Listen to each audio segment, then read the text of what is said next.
Hello friends, welcome back. Today I will teach all of you that's mathematics of class 10 UP board, that's chapter 3 exercise 3.2. अभी students मैं आप लोगों को कुछ basic चीजें बताऊंगा, ठीक है, जो कि इस एक्सरसाइज में आपको यूज होगा, ठीक है। जैसे कि आपको प्रतिच्छेदी क्या होता है और वगैरह वगैरह जो होता है, प्रतिच्छेदी, संपाती, समांतर रेखाएं, ये क्या होते हैं, इनका कंडीशन क्या होता है, उसके बारे में पहले हम आपको बताते हैं, ठीक है। देखिए इसके लिए आप करेंगे क्या, पहले a1x plus b1y plus c1 बराबर 0 और a2x plus b2y plus c2 बराबर 0, ठीक है। इससे आपको तुलना करना होगा। तो यहां से आपको मिलेगा, देखिए क्या, पहला हम लेते हैं a1 बटे a2 not equal to b1 upon b2। जब आपको प्रश्न में दो समीकरण दिया रहेगा, उन दोनों समीकरण से आप क्या करेंगे, a1 b1 c1, पहले वाले से a1 b1 c1 और दूसरे वाले से a2 b2 c2 का मान ज्ञात कर लेंगे, ठीक है। फिर उसके बाद आप लेंगे a1 बटे a2 बराबर b1 बटे b2। अगर इन दोनों का मान बराबर नहीं होगा तो ये रेखाएं, ये समीकरण कैसे होंगे, प्रतिच्छेदी होंगे। कैसे होंगे, प्रतिच्छेदी। ये जो दोनों समीकरण होगा कैसा होगा, प्रतिच्छेदी, ठीक है। या फिर इसका हल की बात करें तो इसमें क्या होगा, केवल एक हल होगा, केवल एक हल होगा, जिसे अद्वितीय हल के नाम से जाना जाता है। जैसे आपको दो समीकरण दे देगा, ठीक है, कहेगा क्या कि बताइए इसके कितने हल हैं, या फिर ऐसा भी प्रश्न पूछेगा कि ये प्रतिच्छेदी रेखा है कि समांतर रेखा है कि किस प्रकार के रेखा है। तो आप क्या करेंगे, a1 b1 c1 का मान ज्ञात कर लेंगे, उसे समीकरण का इससे तुलना करेंगे, ठीक है। अभी आगे हम एग्जाम्पल आपको लेंगे, उदाहरण तो बताएंगे, पहले हम इसको बता ले रहे हैं ना। और दूसरा क्या होता है, जो दूसरा पॉइंट होता है, इसमें a1 बटे a2 बराबर b1 बटे b2 बराबर c1 बटे c2। यदि तीनों आपस में जब बराबर हो जाएंगे, जब आप यहाँ से a1 b1 c1 a2 b2 c2 का मान निकालेंगे और इस पे रख के हल करेंगे, यदि तीनों का मान बराबर हो जाएगा तो ये संपाती रेखा होगी। कैसी रेखा होगी, संपाती रेखाएं। ये दोनों रेखाएं कैसी होंगी, संपाती, ठीक है। अगर हल की बात करें तो इसका क्या होगा, अनेक हल। इसका क्या होगा, अनेक हल, अपरिमित रूप से अनेक हल।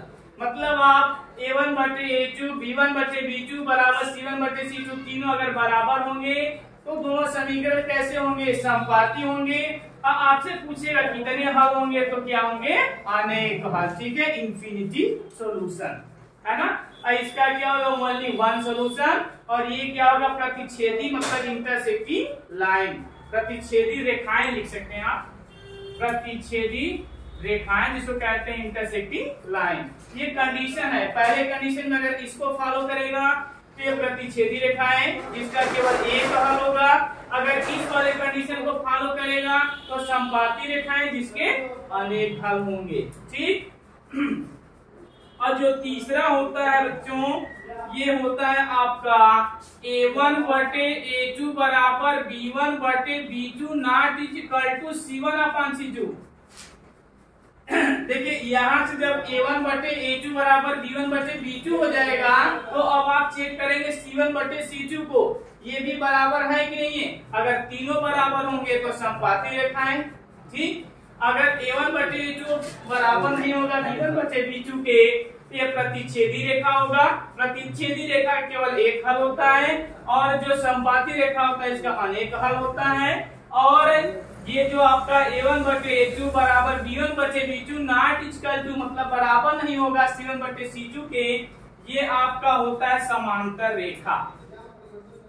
ये क्या होता है, समांतर रेखा। ठीक है, अगर A1/A2 बराबर B1/B2 है, लेकिन C1/C2 बराबर नहीं है, इसका मतलब ये क्या होगा, समांतर रेखा होगा। ठीक, अब इसके हल की बात करेंगे तो इसका कोई भी हल नहीं होगा, इसका कोई हल नहीं। ठीक है, जब यहाँ पे आपका क्या होगा, A1/A2 not equal to B1/B2, तो ये क्या होगा, प्रतिच्छेदी केवल एक है। देखिए मैं बार बार आपको फोर्स कर रहा हूँ, ये आपको इस एक्सरसाइज के लिए काफी इंपॉर्टेंट रहने वाला है।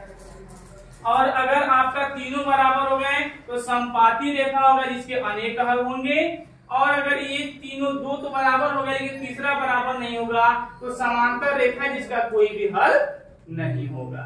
ठीक, आइए हम एक क्वेश्चन ले लेते हैं, हम एक क्वेश्चन लेते हैं आपका,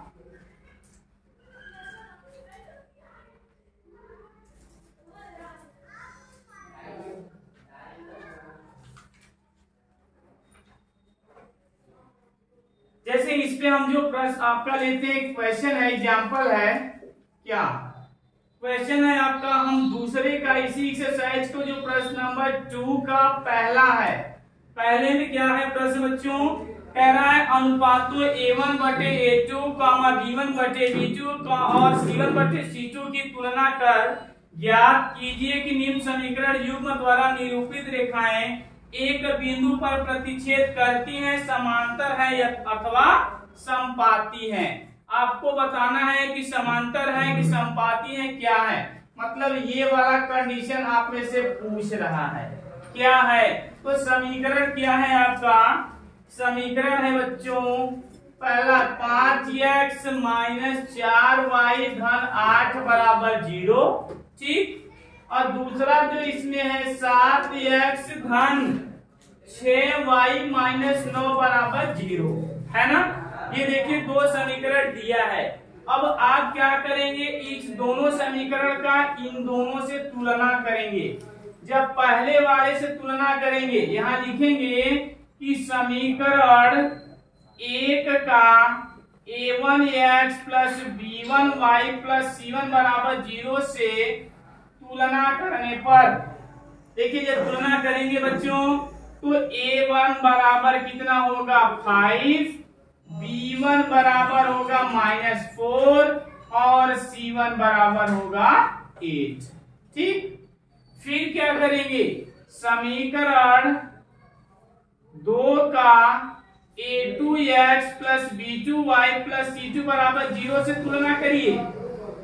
जब उससे आप तुलना करेंगे तो देखिए क्या मिलेगा आपको, यहां से A2 बराबर मिलेगा 7, B2 = 6 और C2 = -9।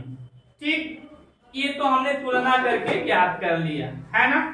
आगे हमें बताना है कि समपाती है कि समांतर है, प्रतिच्छेदी है, ये वाला कंडीशन पूछ रहा है, ये नहीं पूछ रहा है, लेकिन कहीं कहीं आपसे ये वाला पूछेगा। ठीक है, कभी दोनों भी पूछ सकता है। तो अब हम यहाँ से क्या करते हैं दोस्तों, A1/A2 बराबर B1/B2 चेक करते हैं। ठीक है, A1/A2 not equal to B1/B2। हम देखते हैं कि इसमें से इसको संतुष्ट करता है कि नहीं। अगर इसको संतुष्ट कर जाएगा तो आगे चेक करने की जरूरत नहीं है, क्योंकि एक समीकरण एक ही प्रकार का हो सकता है, या तो प्रतिच्छेदी होगा, या तो समपाती, या तो समांतर। हम पहले कंडीशन को फॉलो कराते हैं। देखिए तो A1 का मान क्या है 5 बटे A2 का मान कितना है 7। ठीक, इक्वल टू, तो नॉट इक्वल टू है। अब यहां से B1 का मान -4 और बटे B2 का मान 6। अब यहां से देखिए ये दोनों बराबर नहीं है ना, मतलब पहले वाले कंडीशन को फॉलो कर गया है ना। यहाँ से कह रहा है कि A1/A2 not equal to B1/B2। अगर ऐसा है तो समीकरण क्या होगा, प्रतिच्छेदी होगा। तो इसका मतलब ये दो हमारा समीकरण है क्या, ये जो हमारा समीकरण है 5x - 4y + 8 बराबर 0 और 7x धन 6y - 9 बराबर 0, ये कैसे हैं, प्रतिच्छेदी। ये कैसे हैं? प्रतिच्छेदी रेखाएं हैं। ठीक है, ये है आपके इस प्रश्न का संपूर्ण हल।